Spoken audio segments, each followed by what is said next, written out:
শ্রীকৃষ্ণের শাশ্বত বাণীর সমাহার।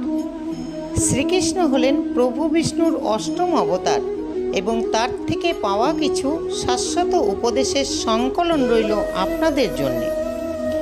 জীবনের লক্ষ্য স্থির রাখা আবশ্যক, কারণ লক্ষ্যহীন জীবন মানুষকে ভুল পথে পরিচালিত করে। লোভ, ক্রোধ, হিংসা পরম শত্রু, যার উপর নিয়ন্ত্রণ না থাকলে মানুষের মৃত্যু অনিবার্য। ইন্দ্রিয় থেকে প্রাপ্ত আনন্দ প্রথমে অমৃতের মতো মনে হলেও শেষ পর্যন্ত এটি বিষের ন্যায় ক্ষতিকারক হয়ে ওঠে, যা কেবল মানুষের জীবনকে পাপে পরিপূর্ণ করে। মানুষের কামনা ও বাসনাই হল প্রভুত্ব দুঃখের প্রধান কারণ। জন্মের সাথেই মানুষের মৃত্যু নির্ধারিত, তাই নিজের কর্ম করো, যা অনিবার্য, তার জন্যে দুঃখ করো না। জীবন ধারণের জন্যে প্রয়োজন কর্ম অবশ্যই সম্পাদন করো, তবে বিনা অহংকারে, বিনা লালসায়, বিনা হিংসায়। কারণ সঠিক কর্ম করা উচিত ভালোবাসা, সহানুভূতি, নম্রতা এবং ভক্তির সাথে। জীবনে কর্ম করে যাও, ফলের আশা করো না। মনে স্থিরতার জন্যে শান্তি, ভদ্রতা, নীরবতা, আত্মসংযম এবং পবিত্রতা শিক্ষা গ্রহণ করা আবশ্যক। কেবলমাত্র স্বার্থ ত্যাগই হল আনন্দ ও সন্তুষ্টির একমাত্র সহজ পথ। জড় বস্তুগত সুখ সর্বদা ক্ষণস্থায়ী। কেবল ঈশ্বরের প্রতি আত্মসমর্পণ এবং ভক্তিই হল অনন্ত সুখের একমাত্র পথ। যা হয়েছে তা ভালোই হয়েছে, যা হচ্ছে তা ভালোই হচ্ছে, যা হবে তা ভালোই হবে। তাই ভবিষ্যতে কি হবে তাই নিয়ে ভেবে লাভ নেই, বর্তমান নিয়ে পরম আনন্দে বাঁচতে শেখো। নিজের মনকে সর্বদা কর্মের উপর স্থির করো, কর্মফলের ওপর নয়।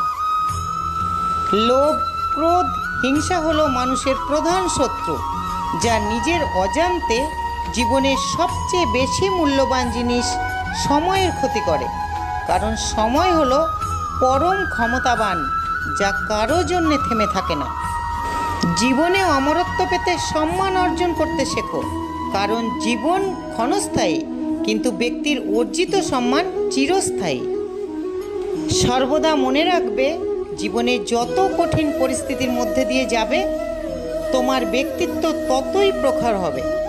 প্রতিটি কর্মের আগে আমাদের কর্মের প্রতি সঠিক মনোভাব গড়ে তোলা আবশ্যক, তবেই সেই কর্মকে আনন্দের সাথে সম্পূর্ণ করা সম্ভব। সঠিক উদ্দেশ্য নিয়ে সঠিক কাজ সম্পূর্ণ করাই হলো আমাদের জীবনের পরম সাফল্য। বৈষয়িক জগৎ মানুষের কাছে প্রথমে আনন্দ ও সন্তুষ্টি যেমন নিয়ে আসে, ঠিক তেমনই সময়ের সাথে বহু দুঃখ কষ্ট বয়ে নিয়ে আসে। কারণ বৈষয়িক সম্পত্তি পাওয়ার চেয়ে তা হারিয়ে ফেলার ভয় ও উদ্বেগ মানুষের মধ্যে বহু গুণ বেশি। বিবেক ও বুদ্ধি হলো মানুষের পরম সম্পদ, যা সঠিক সময় জীবনের সঠিক দিশা বেছে নিতে সাহায্য করে। প্রজ্বলিত অগ্নি যেমন জ্বালানি কাঠকে ছাইতে পরিণত করে, ঠিক একইভাবে আমাদের জ্ঞান, আলো আমাদের মনের মধ্যে থাকা আত্ম অহংকারকে ছাইতে পরিণত করে। যে ব্যক্তির মন তার শত্রু এবং বন্ধুদের মধ্যে সম্পূর্ণ ভেদাভেদহীন, কেবলমাত্র তিনিই পরম শান্তির অধিকারী। মানুষের মনের ওপর পূর্ণ নিয়ন্ত্রণ থাকলে সেই স্থিতিতে মনকে বলা হয় আমাদের পরম বন্ধু। ঠিক এইভাবে মনের উপর যদি নিয়ন্ত্রণ না থাকে, তবে সেই স্থিতিতে মন হয়ে ওঠে আমাদের পরম শত্রু। ষড়রিপুর ওপর প্রভুর নিয়ন্ত্রণই হলো একজন সফল মানুষের প্রধান পরিচয়। অন্ধকারময় সময় হলো জীবনের সঠিক আশার আলোর পথ প্রদর্শক। সততার সাথে কর্ম করতে জীবনে বহু বাধার সম্মুখীন হতে হবে। ধৈর্য থাকলে অবশেষে গর্বের সাথে জয় তোমারই হবে। নিজের সাথে সর্বদা অপরের তুলনাই হলো মানুষের দুঃখের প্রধান কারণ। যথার্থ সেবার মাধ্যমে আপনি সর্বদা ফলপ্রসূ হবেন এবং আপনার সমস্ত আকাঙ্ক্ষার পূর্ণতা পাবে। যা হয়েছে জগতের ভালোর জন্য হয়েছে, যা হচ্ছে জগতের ভালোর জন্যই হচ্ছে, যা হবে তা জগতের ভালোর জন্যই হবে। একজন জ্ঞানী ব্যক্তির পরিচয় নিজের শত্রুর থেকে ঘৃণা বদলে তাকে ভালোবাসা ফিরিয়ে দেন। যে ব্যক্তির মধ্যে অহংকারের মাত্রা যত বেশি, সেই ব্যক্তির জ্ঞানের পরিধিও ততই কম। একজন বুদ্ধিমান ব্যক্তি যে কোনো সমস্যার সমাধান করতে পারেন, ঠিক তেমনি জ্ঞানী ব্যক্তিরা সমস্যাকে পূর্ণতা এড়িয়ে যেতে সক্ষম। যে ব্যক্তি তার সমস্ত জীবন শ্রীকৃষ্ণের চরণে উৎসর্গ করেন, তিনি কেবল সমস্ত কর্মবন্ধন থেকে মুক্ত। যতক্ষণ না আমরা আমাদের কষ্ট থেকে শিক্ষা না গ্রহণ করছি, কষ্টের পথ কখনো শেষ হবে না। সফল ব্যক্তি কেবলমাত্র তিনিই হতে পারেন যিনি প্রতিকূলতার কাছে কোনো পরিস্থিতিতেই পরাজয় স্বীকার করেননি। সুখের একমাত্র চাবিকাঠি হলো নিজের কামনার উপর নিয়ন্ত্রণ। ক্রোধ বুদ্ধিকে গ্রাস করে, লোভ মনুষ্যত্বকে গ্রাস করে, চিন্তা আয়ুকে গ্রাস করে, অহংকার মনুষ্যত্বকে গ্রাস করে। তোমার কর্ম যদি সঠিক হয়, পৃথিবীর সমস্ত মানুষ তোমার বিপক্ষে হলেও জানবে ঈশ্বর তোমার পক্ষে। মানব জীবনের চিরন্তন সত্য হলো মৃত্যু, যা প্রতিটি মানুষের জীবনে নির্ধারিত।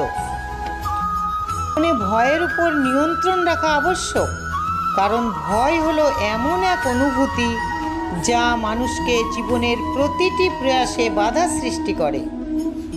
আমিই সৃষ্টি, আমিই পালনকর্তা, আমিই এই সৃষ্টির সংহারক। এই জগতে প্রতিটি বস্তুই আমার থেকে সৃষ্টি ও আমাতেই শেষ। সঠিক সময় সঠিক শব্দ চয়ন যেমন অচেনা মানুষকে পরম আত্মীয়তার সম্পর্কে আবদ্ধ করতে পারে, ঠিক তেমনি ভুল শব্দ চয়ন মানুষকে পরম আত্মীয়কে পরম শত্রুতে পরিণত করতে পারে। সমস্যা মানেই জীবনে থেমে যাওয়া নয়, সমস্যার অর্থ হলো নতুন কিছু শিখে সমাধানের পথ খুঁজে বার করা। আজ এই পর্যন্ত। পরবর্তী ভিডিও নিয়ে অতি শীঘ্রই আসছি আবার আপনাদের কাছে। আশা করছি আমাদের এই প্রতিবেদনটি আপনাদের ভালো লেগেছে।